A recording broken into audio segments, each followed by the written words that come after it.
Hello and welcome to all of our viewers. I'm Beth Hoffman, here today to bring you the Republican Party presidential candidate, Mr. Donald J. Trump, and Vice Presidential candidate, Governor Mike Pence. Good afternoon to you both. Good afternoon, Beth. So wonderful to be here. One might even say, it's great to be here. Good afternoon, Beth. Happy to be here. So, how are you two doing? The election is less than a week away. What's going through your minds these last couple of days? Beth, we are exuberant. The next week will be crucial for me and my team. It's important to stay in touch with the people and spread my message. And most importantly, vote if you're 18 or older. It's time for change. We don't want 4 more years of Obama. We must get out and vote to stop the most corrupt politician of all time taking office. We need to focus on foreign affairs with China. And most importantly, make America great again. That's right. Get out and vote on the 8th for the Republican Party to bring businesses back and keep our country safe. Now for specific policies, let's talk about your policy for immigration. A large focus at the beginning of your campaign was building a wall to protect our borders. Is this still in your plans? And what else are you planning to do to deal with immigration reform? Well, Bethany, unlike Hillary, I prioritize American jobs and safety first and foremost. Hillary supports open borders, allowing millions of immigrants to enter and stay. These people are taking American jobs and destroying the economy. As president, I feel the only way you can fix this issue is by maintaining a strict border policy. Starts with the wall. I've spoken with Mr. Nieto himself, the Mexican president, and I can assure you that he will be paying for it. Mr. Nieto himself actually said, you know, Trump, that wall, that's a Nieto idea. Nieto knows Nieto. Trust me, he does. Right now, if we have illegal aliens entering the country, passing through our weak border patrol led by ICE agents. Yeah, along with what my running mate has said, we plan to triple the number of ICE agents currently enforcing immigration laws along the border. These aliens are costing taxpayers $300 billion annually. It's just unacceptable. Securing the border not only keeps illegal immigrants from harming the citizens of America, but most importantly, those looking to poison our youth and hurt our citizens will be kept out. Now, moving past immigration for a minute, there are obviously millions calling for renewal of American jobs. With the nation's best interest at hand, how would you go about bringing good jobs back to the nation? Jobs. Perfect. First job I have for you, America, is to go out and vote on November 8th. That's the most important job. Second most important job are the jobs that we need to bring back to the 92 million unemployed citizens in this country. First step, ending NAFTA.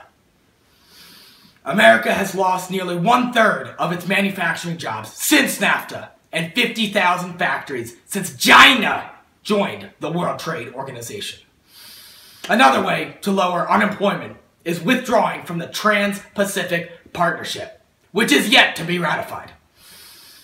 And it still cost about 2 million American jobs in 2015. Imagine how many more jobs will be lost if this gets approved. GM and Ford are moving out to other countries because it's cheaper for them to manufacture. Why punish Americans for making American products in America? That is exactly what my opponent, Crooked Hillary, wants to do, and I will put an end to that. Look, Beth, under Obama, 14 million more people have left the labor force. It's absolutely unacceptable, and a big part of it is China.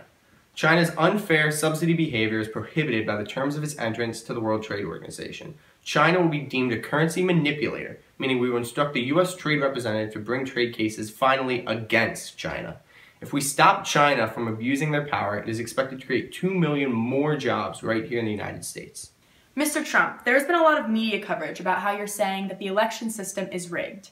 What is your worry exactly? Well, Bethany, I really don't like what's going on with voter ID. So you're talking about specifically voting fraud in the states? Well, I think it's ridiculous. I mean, the voter ID situation has turned out to be a very unfair development. We have people voting 10 times, 20 times, 30 times. Not for me, it's crooked Hillary paying them. Ugh. It's inconceivable that you don't have to show identification in order to vote, or that the identification doesn't have to be somewhat foolproof. Although there is a tradition in this country of when somebody loses an election, they concede graciously and try to get their supporters on board like Al Gore did in 2000. Mr. Trump, would you? You know, if some reason Hillary were to win narrowly, would you contest that in some way? Well, Bethany, I really don't want to jump the gun. I don't want to talk about that. I truly do hope that all of the Hillary supporters back me when I am elected the United States President. However, I'm just saying that I wouldn't be surprised if the election, there's a lot of dirty pool played at the election, meaning the election is rigged. I would not be surprised. The voter ID, they're fighting as hard as you can fight so that they don't have a fair show with the ID. What's the purpose of that? How many times is a person going to vote during the day if you don't have your voter ID? Ridiculous. Let's take a moment to talk about the other candidate in this election, Secretary Clinton. Mr. Trump, you are both essentially the most unfavorable presidential candidates in this country's history. This election has been unique, but despite its twists and turns, why are you, not Secretary Clinton, the most qualified and most fit to lead this country as President of the United States? Well, Miss Hoffman, if I may call you that, I have to respectfully disagree with you, and I think my supporters will as well. See, I am in no way the least favorable candidate in this country's history. The people love me. I am on top for middle-class voters, for businessmen voters, for voters above 6'3", for voters of below 5'2", and I'm just in second place for votes in that middle range. It's really close. Don't look at the polls. The people love me, and they love me because I can change the corrupt system and work for the people. We will make America great again through deregulation, trade deals, and by cutting corporate taxes to bring American companies back to America. I am not funded by nearly as many corporations as Hillary. In fact, I self-fund most of my campaign. Very successful businessman before this. This means that I am not impacted by the corporations who fund me. I may say things that are not politically correct, but this is because I am not a politician, not because I am being rude and disrespectful. Trust me, I am the least rude and disrespectful. Being angry at me for not being politically correct would be like being angry at a teacher for striking out in a professional baseball game. It's just not something that they're doing daily, and that's not their work industry.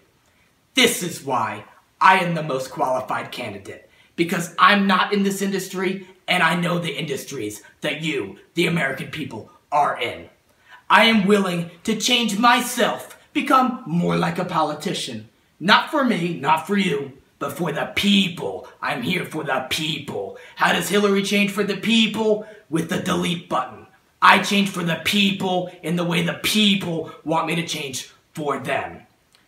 I will change America and bring it back to the glory days. Let's make America great again. Bethany, for starters, Donald knows how to handle classified information, unlike candidate Clinton. Donald and myself have clearly communicated our goals and ideas, and Hillary has been a politician for 30 years and accomplished absolutely nothing. Nada. She is saying what the people want to hear, and it's absolutely unacceptable. It's time for a change. Donald turned $1 million into $3.7 billion. With a B. Under Obama, the national debt has doubled. The economy is going downhill, and we know how to fix it. Don't vote for 4 more years of Obama. A vote for Trump is a vote towards restoring the economy, bringing jobs back to the American people, and making America great again. Gentlemen, thank you very much for sitting down with me this afternoon, and good luck in the coming days. Thank you, Bethany. It was fantastic being here. You took a good interview with us and made it great. Thank you, America. Hope to see you in the polls on November 8th.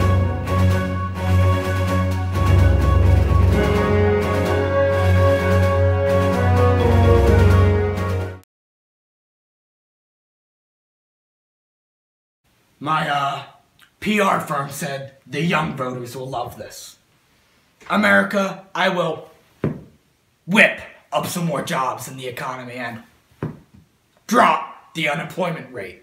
Because, you know, I'm just here to hit them folks with some new jobs in the economy.